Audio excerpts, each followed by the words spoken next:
Um, alam mo po, nahangyo ka ng Governor Bardoni nga bulig is financial assistance. Ang pag-awing bulig ko kan Governor Bardoni tungod nga naging duha ng pasyente ng pamilya, anak asawa po siya nga nagkadinggi nga na-confine nga provincial hospital. Tapos kinabukasan na liwat ang anak na confine liwat hospital. Same scenario liwat result nga dengue. Gilid ako nga importante nga nakapangaro kami bulig nga nabuligan kami ni Governor. Kasi darahan iya nahimo nga maayudahan kami in financial assistance.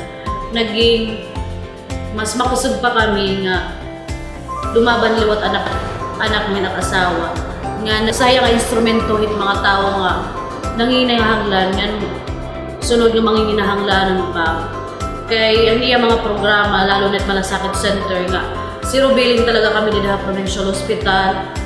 Mo pa ang pagdarahan ng ibang mga nurses nga naka-assign o labi na hading ward nga mga reseta nga bisan waray dito provincial may mga assign ng mga pharmacist nga kundiin dito nang natutrayan mga nareseta nga waray bayad bisan piso.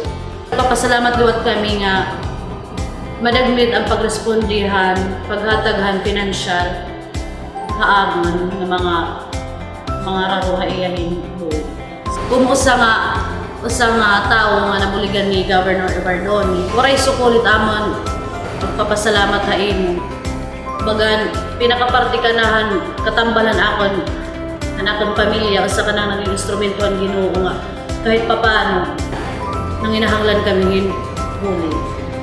Damo po salamat sana po Governor nga tagang kapahin lawas nga halawig para mas damo pa nga tawo at imo masuportahan mapaglingkuran nga mabuligan.